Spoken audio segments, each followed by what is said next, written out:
அஸ்ஸலாமு அலைக்கும் வரஹ்மத்துல்லாஹி வபரகாத்துஹு. குர்ஆனின் அற்புத வசனங்களின் அற்புத வழிகாட்டல். இந்த வீடியோ பதிவு ஆரம்பிப்பதற்கு முன்னால் ஒரு விஷயத்தை தெளிவாக கூறுகிறேன்.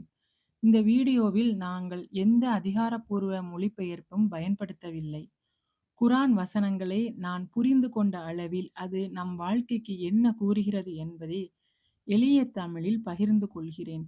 இது ஒரு மொழிபெயர்ப்பு வீடியோ கிடையாது. இது ஒரு குர்ஆனை புரிந்து கொண்டு நம் வாழ்க்கையை எப்படி வழிநடத்துகிறது அதற்கான ஒரு சிந்தனை பகிர்வு மட்டுமே. குர்ஆனை பொருளறிந்து ஓதுவதின் முக்கியத்துவம். குர்ஆனை வெறும் ஓதலாக வாசிப்பதற்கு பதிலாக அர்த்தம் புரிந்து மனதார ஓதும்போது ரொம்ப பெரிய வித்தியாசம் இருக்கிறது. குர்ஆனை புரிந்து ஓதும்போது கிடைக்கும் பலம் அளவிட முடியாதது. அல்லாஹ் நமக்கு சொல்வதை நேரடியாக மனதில் இறக்கிக் கொள்ளும் ஒரு வாய்ப்பு அதுதான் கிடைக்கிறது. வாழ்க்கையில் வரும் குழப்பம், பயம், துக்கம், தவறான முடிவுகள் இவை எல்லாம் நேரத்துக்கு நேரம் திருத்தம் சொல்லும் ஒரு வழிகாட்டியாக குர்ஆன் மாறுகிறது. நாம் எப்படி வாழ வேண்டும் நம்மை மெதுவாக சிந்திக்க வைக்கிறது. ஈமான் கொண்டு வெறும் நம்பிக்கையாக இல்லாமல் நடத்தை, பொறுமை, நேர்மை, தன்னடக்கம் மாதிரியான குணங்களாக மாற ஆரம்பிக்கிறது. இதயம் அமைதியடைகிறது. அல்லாஹ்வோட உள்ள தொடர்பு வலுப்பெறுகிறது. மறுமையை நினைத்து வாழ்க்கையை சரி செய்ய வேண்டும் என்று ஒரு எண்ணம் உருவாகிறது. சுருக்கமாக கூறினால், குர்ஆன் புரிந்து வாசிப்பதற்கு இந்த உலகத்திலும் மறுமையிலும் நம்மளை வெற்றிக்கு கொண்டு செல்கிறது. இது ஒரு உயிருள்ள வழிகாட்டி. சூரா பக்கரா மனித வாழ்க்கைக்கு முழுமையான வழிகாட்டலை தரும் சூரா. ஈமான், நடத்தை, சமூக பொறுப்பு எல்லாம் இதில் பேசப்படுகிறது. மனதிற்கு அமைதி தரும், தவறுகளை திருத்தம் செய்ய உதவும். வீட்டில் ஓதப்படும் போது அல்லாஹ்வின் பாதுகாப்பு கிடைக்கும் என்று நபி ஸல்லல்லாஹு அலைஹி வஸல்லம் அவர்கள் கூறினார்கள். சூரா பக்கராவின் முதல் ஆயத்தான அலிஃப் லாம் மீம் ஆரம்பமே ஒரு அற்புதமான சிந்தனை துவக்கமாக இருக்கிறது. அலிஃப் லாம் மீம் என்ற எழுத்துக்கள் முழு அர்த்தம் அல்லாஹுக்கு மட்டுமே தெரியும் என்பதே முதலில் நமக்கு சொல்லப்படுகிற உண்மை. மனித அறிவுக்கு எல்லை இருக்கிறது என்பதையும், எல்லாவற்றையும் மனிதன் புரிந்து கொள்ள வேண்டும் என்ற அவசியம் இல்லை என்பதையும் இது நினைவூட்டுகிறது. இந்த எழுத்துக்களை அரபு மொழியில் அடிப்படை எழுத்துக்கள், மனிதர்கள் தினமும் பயன்படுத்தும் எழுத்துக்கள் தான். ஆனால் இதே எழுத்துக்களால் அமைந்த ஒரு குர்ஆனை போல ஒரு நூலை மனிதனால் உருவாக்க முடியவில்லை. இதன் மூலம் குர்ஆன் மனித வார்த்தை இல்லை, அல்லாஹ்வின் வார்த்தை என்பதற்கான ஆரம்ப அடையாளம் இங்கே காட்டப்படுகிறது. குர்ஆனை அணுகும்போது அகந்தையுடன் அல்ல, பணிவுடன் அணுக வேண்டும் என்பதை இந்த ஆயத்து கற்றுக் கொடுக்கிறது.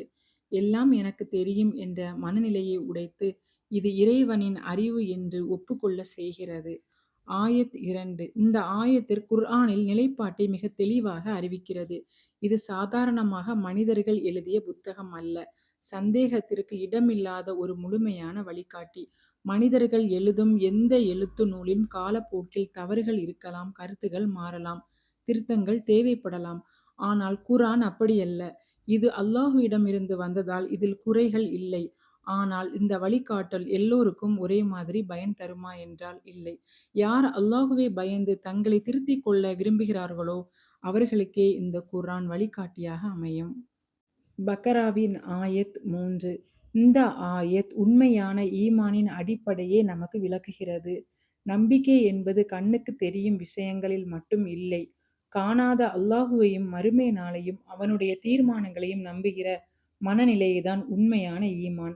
இந்த நம்பிக்கை உள்ளத்தில் மட்டும் நிற்கக்கூடாது, அது வாழ்க்கையில் செயல்களாக வெளிப்பட வேண்டும். அந்த நம்பிக்கை தொழுகையாக மாற வேண்டும், அல்லாஹுடன் உள்ள தொடர்பாக மாற வேண்டும். அதேபோல் அல்லாஹ் கொடுத்த செல்வம் தனக்காக மட்டுமல்ல, பிறருக்கு பயன் தரும் விதமாக செலவிடப்பட வேண்டும். இதயம், உடல், செல்வம் இந்த மூன்றையும் அல்லாஹுக்காக ஒப்படைக்கும் ஒரு மனநிலையை தக்குவா. ஈமான் என்பது பேசும் விஷயம் மட்டும் அல்ல, வாழும் விஷயம் என்பதை இந்த ஆயத் தெளிவாக காட்டுகிறது. சூரா பக்ராவின் ஆயத் 4. இந்த ஆயத் இஸ்லாம் என்பது ஒரு குறுகிய மதம் இல்லை என்பதை நமக்கு புரிய வைக்கிறது. இது ஒரு நபியோடு மட்டும் முடிந்து போகும் வழி இல்லை. முன்னாடி வந்த எல்லா நபிமார்களையும் அவர்களுக்கு இறக்கப்பட்ட எல்லா வழிகாட்டல்களையும் ஏற்றுக்கொள்வதே முழுமையான ஈமான். இறைவன் ஒருவன்தான், வழிகாட்டலும் ஒரே தொடர்ச்சிதான் என்ற உண்மையை இதை உணர்த்துகிறது. இதோடு சேர்ந்து மறுமை பற்றிய உறுதியான நம்பிக்கையும் இந்த ஆயத்தில் வலியுறுத்தப்படுகிறது. இந்த உலக வாழ்க்கை நிரந்தரம் இல்லை, இது ஒரு சோதனை. காலம் மட்டுமே என்ற நினைவு மனிதனை நேர்மையாக வாழ வைக்கிறது. இன்று நாம் எடுக்கும் முடிவுகள் நாளை மறுமையில் விளைவுகளை தரும் என்ற சிந்தனை வாழ்க்கையை சீராக்குகிறது. சூரா பக்ராவின் ஆயத் 5. இந்த ஆயத் முன் சொல்லப்பட்ட எல்லா குணங்களும் உள்ளவர்கள்தான் உண்மையான வழிகாட்டலில் இருப்பவர்கள் என்று உறுதி செய்கிறது. அவர்கள் வழிகாட்டலில் இருப்பது என்பது அவர்களுக்கு உலகில் எல்லாம் சுலபமாக கிடைக்கும் என்பதல்ல.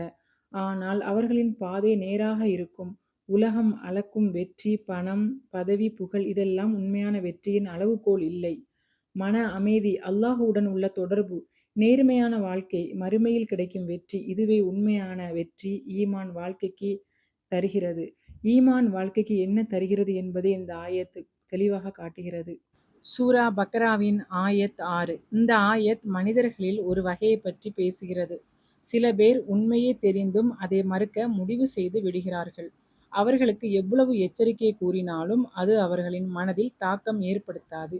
இங்கே பிரச்சனை அறிவில் இல்லை, பிடிவாதமான மனநிலையில்தான் இருக்கிறது. நபி ஸல்லல்லாஹு அலைஹி வஸல்லம் அவர்கள் கடமை உண்மையை தெளிவாக கூறுவது மட்டுமே. யாருடைய உள்ளம் திறக்கப்பட வேண்டும் என்று அல்லாஹு யாருக்கு வழிகாட்டல் கிடைக்க வேண்டும் என்று அல்லாஹுவின் கட்டுப்பாட்டில்தான் இருக்கிறது. சூரா பக்ராவின் ஆயத் 7. இந்த ஆயத் தொடர்ச்சியான மறுப்பு மனிதனின் உள்ளத்தை எப்படி மாற்றுகிறது என்பதை விளக்குகிறது. ஒருவன் உண்மையை மறுத்து கொண்டே இருந்தால் ஒரு கட்டத்தில் அவனுடைய இதயம் உறைய ஆரம்பிக்கும். அப்பொழுது நல்லது கேட்டாலும் அது புரியாது, உண்மையை பார்த்தாலும் அது தென்படாது. இது திடீரென்று வரும் தண்டனை அல்ல, மனிதன் தொடர்ந்து தேர்வு செய்த பாதையின் விளைவு. அல்லாஹு யாரையும் கட்டாயப்படுத்தி வழி தவற வைக்கவில்லை. மனிதன் எடுக்கும் முடிவுகளே அவனை அந்த நிலைக்கு கொண்டு போய் விடுகின்றன. இது நமக்கு ஒரு பெரிய எச்சரிக்கையாக இருக்கிறது. சூரா பக்ராவின் 8வது ஆயத். இந்த ஆயத் ஒரு எச்சரிக்கையை விடுகிறது. வாயால் நாங்கள் ஈமான் கொண்டோம் என்று கூறுவது மட்டும் போதாது, உள்ளமும் செயல்களும் அதற்கு சாட்சி சொல்ல வேண்டும். வெளியில் ஈமான் கொண்டு நடித்தவர்களாக உள்ளுக்குள் வேறு பாதையில் செல்லும் நிலை மிகவும் ஆபத்தானது. இது மனிதர்களை ஏமாற்றலாம், ஆனால் அல்லாஹுவை ஏமாற்ற முடியாது. இத்தகைய இரட்டை வாழ்க்கையை அல்லாஹு குர்ஆனில் ஆரம்பத்திலேயே எச்சரிக்கையாக சொல்லிவிடுகிறான்.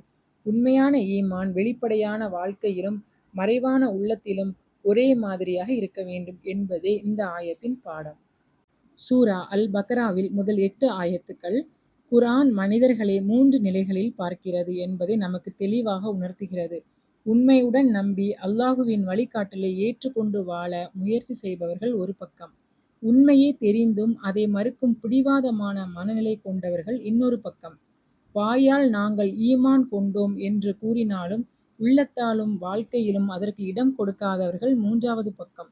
இந்த ஆயத்துக்கள் நம்மை குற்றம் சொல்ல வரவில்லை, நம்மையே நாமே திரும்பி பார்க்க வைக்கிறது. குர்ஆன் ஒரு புத்தகமாக மட்டும் இல்லாமல் வாழ்க்கைக்கு ஒரு வழிகாட்டியாக இருக்க வேண்டும் என்பதை இது கற்றுக் கொடுக்கிறது. மனசு திறந்து இந்த குர்ஆன் நம்மையே உயர்த்தும். பிடிவாதம் பிடித்தால் அதே குர்ஆன் நமக்கு சாட்சியாகும். இந்த ஆரம்ப ஆயத்துக்களில் அல்லாஹு நேர் வழியை தெளிவாக காட்டிவிட்டான். இனி அந்த வழியில் நடக்க வேண்டிய பொறுப்பு நம்மிடம்தான் இருக்கிறது.